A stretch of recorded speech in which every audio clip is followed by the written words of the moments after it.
სადაც არის დანაშაული, იქნება რეაგირება კრიმინალს ვებზით ყველა მიმართულებით. ქართული ოცნების პრემიერი ანონსებს, რომ ამ ქვეყანაში მედიაზე თავდასხმები გაგრძელდება. ყველა ვინ სახელისუფლებო ცენზურის მიღმა ივანიშვილისთვის პოტენციური საფრთხეა. ამიტომ რუსული რეჟიმი რუსულ მეთოდს კვლავ მიმართავს და კრიტიკული ხმის წინააღმდეგ პროკურატურას გამოიყენებს. გუშინ სახელმწიფო ბრალდება მთავარ არხში შევიდა. პროკურატურა დახურულ ტელევიზიაში ფინანსურ დოკუმენტებს ეძებს.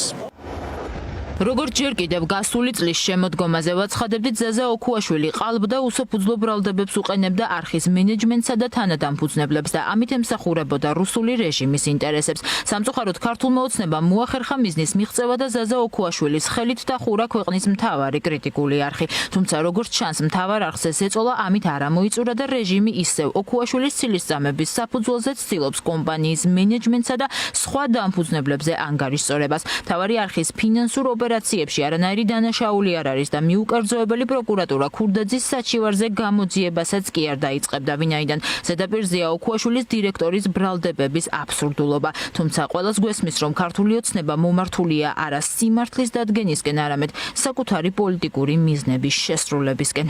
გამოძიება მთავარი არხის ერთ-ერთი დამფუძნებლის ზაზა ოქუაშვილის მიერ დანიშნული დირექტორის მიმართვის საფუძველზეა დაწყებული. სწორედ ოქუაშვილს უკავშირებდა არხის მენეჯმენტი და ჟურნალისტები ტელეკომპანიისთვის ხელოვნური კრიზისის შექმნას, რომელსაც საბოლოოდ მაუწყებლის შეწყვეტა მოყვა. მეტწილეებს შორის არსებული უთანხმოება ივანიშვილის ხელისუფლებამ თავის სასარგებლოდ ორჯერ გამოიყენა. პირველად, როცა ტელევიზია დახურვამდე მიიყვანა და ახლა, როდესაც იმავე მეთოდს პოლიტიკური ოპონენტების წინააღმდეგ იყენებს. კრიტიკული მაუწყებლის იურისტის თქმით, არხის ფინანსურ დოკუმენტებში დარღვევა ვერ მოიძებნება, რაც აღრმავებს ვერსიას, რომ საქმის ხელოვნურ გაცოცხლებას ახლა სულ სხვა მიზეზი აქვს.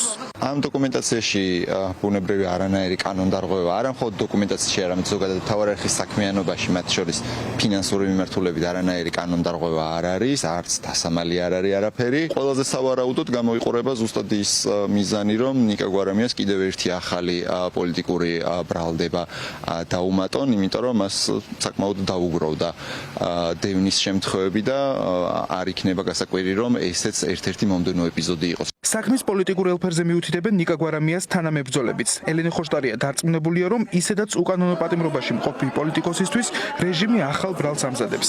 ივანიშვილი კვლავ კარგად გამოცდილ მეთოდს იყენებს, როდესაც ფინანსური დავის სარჩული პოლიტიკური ოპონენტების გასანეიტრალებლად გამოდგება. ჩვენთვის აბსოლუტურად ნათელია, რომ ეს ემსახურება ნიკა გვარამიას დამატებითი პოლიტიკური დევნის ამოცანებს. მათ უნდათ ნიკა გვარამიას ციხეში ყოფნა გაახანგრძლივა. ევროპა მოგვიწოდებს მორჩით რეპრესიებს, პატივიეცით თავისუფალ მედიას და მეორე დღესვე რუსული ოცნება დგამს ამ ნაბიჯს და შედის თავარში. ივანიშვილის პროკურატურის ეს გადაწყვეტილება კიდევ ერთხელ მიუთითებს, რომ საქართველოში არის კლასიკური დიქტატურა უკვე დამყარებული. მედიის მიმართ წნეხი მხოლოდ და მხოლოდ გაიზრდება. მთავარი არხი, რომელიც ამ წუთას არ მოუწყებლობს, მის მიმართაც კი ხელახლა იწყებენ რაღაც გამოგონილ გამოძიებებს. მე დარწმუნებული ვარ, რომ ამით კონკრეტულ ოპოზიციურ ლიდერებზე, ყოფილ ჟურნალისტებზე თუ მოქმედ ჟურნალისტებზე იქნება დამატებითი წნეხი გადატანილი.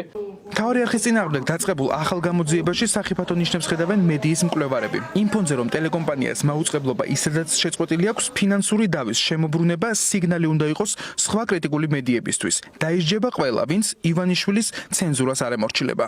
ეს რა თქმა უნდა არის გზავნილი სხვა მედია საშუალებებისთვის, განსაკუთრებით ტელევიზიებისთვის, რომლებიც დღეს კრიტიკულ შინაარსს ატარებენ და ამით ბუნებრივია გარკვეულ პრობლემებს უქმნიან ხელისუფლების თავდასხმ საქმიანობას. გრძელვადიანი პროცესი იყო, როდესაც 2014-13 წელს თქვა, რომ რუსთავი ორი უნდა დაუბრუნდეს მეპატრონეს. თითქოს და ეს ორი კერძო პირის დავა იყო, მიზანიც მაშინ ქართული ოცნების იყო ის, რომ რუსთავი ორი, როგორც ძლიერი კრიტიკული შინაარსის მქონე მედია საშუალება დახურულიყო.